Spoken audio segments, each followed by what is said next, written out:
వందల కోట్లు వచ్చేస్తున్నాయన్నారు. ఇక ఖజానాకు డోకా లేదని ధీమాగా చెప్పారు. అక్రమమంతా సక్రమం అయిపోతుందన్నారు. కానీ అంతా ఒట్టిదే అయింది. కోట్లు రాలేదు, అక్రమం సక్రమము కాలేదు. ఎక్కడి గొంగడి అక్కడే. ఇది ఓవరాల్గా రాష్ట్ర రాజధానిలో అక్రమ నిర్మాణాల క్రమబద్ధీకరణ తీరు. భారీగా లెక్కలేసుకున్న అధికారులు కాసులు రాకపోవడంతో మరో కొత్త ప్లాన్ రెడీ చేస్తున్నారు.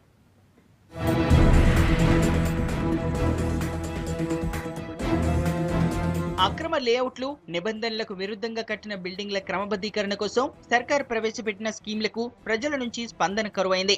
హైదరాబాద్ సిటీలో ఆక్రమణలు ఎక్కువగా ఉండడంతో building penalisation scheme, layout regularisation scheme ప్రారంభించింది స్టేట్ గవర్నమెంట్. దీనికి ఈ నెల ఆఖరు వరకు టైం ఇచ్చింది. ప్రస్తుతం టైం దగ్గర పడుతున్నా క్రమబద్ధీకరణకు అప్లై చేసుకున్న వారు మాత్రం చాలా తక్కువగా ఉన్నారు.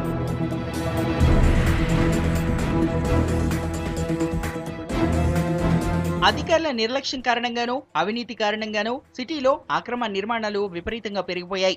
అనుమతులు లేకుండా కట్టిన నిర్మాణాలను కూల్చేస్తామని ప్రకటించిన ప్రభుత్వం తర్వాత వారికి ఎల్ఆర్ఎస్, బీపీఎస్ స్కీముల ద్వారా క్రమబద్ధీకరణకు అవకాశం కల్పించింది. అయితే ఇందులోనూ అవినీతి పెరిగిపోయిందని ఆరోపిస్తున్నారు లోక్సత్తా నాయకులు. ప్రభుత్వం ఎల్ఆర్ఎస్, బీపీఎస్ స్కీము పెట్టిన దాన్ని దేనికోసం పెట్టిన దాన్ని మర్చిపోయింది. ప్రజలు నానా పాటలు పడుతున్నారు దాన్ని అప్లై చేసుకోవడానికి. ఒక స్కానింగ్ చేసుకోవడానికి స్కానింగ్ సెంటర్కి వెళ్తే 1000 రూపాయల నుంచి 1500 రూపాయలు అడుగుతున్నారు. ప్రజలను ఇబ్బంది పెట్టడంలో ప్రభుత్వం చాలా దారుణంగా వ్యవహరిస్తుంది. ఇప్పటికే మనం చూస్తే ఎల్ఆర్ఎస్, బీపీఎస్ లో చాలా తక్కువ అప్లికేషన్స్ వచ్చాయి. ఈ నెలాఖరుతో రెగ్యులరైజేషన్ గడువు ముగుస్తున్నా ఇప్పటి వరకు జీహెచ్ఎంసీకి కేవలం 20,000 అప్లికేషన్లు మాత్రమే వచ్చాయి. అటు హెచ్ఎండిఏ పరిధిలో కూడా వీటి సంఖ్య 10,000 దాటలేదు.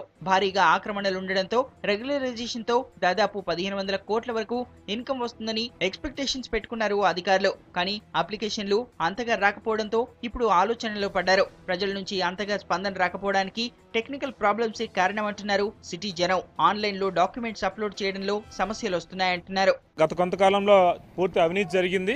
ఇప్పుడు అవినీతి జరగకుండా ఆన్లైన్లో పెడతామంటున్నారు. ఈ ఇంట్లో కూడా ఇంకొక విధంగా అవినీతి జరుగుతుంది. ఎట్లా అంటే ప్రజలు ఎవరైతే ఉన్నారో ఈ ఆన్లైన్లో అప్లై చేసుకోవడం ఇబ్బందిగా ఉంది కాబట్టి బ్రోకర్ని అప్రోచ్ అవుతున్నారు.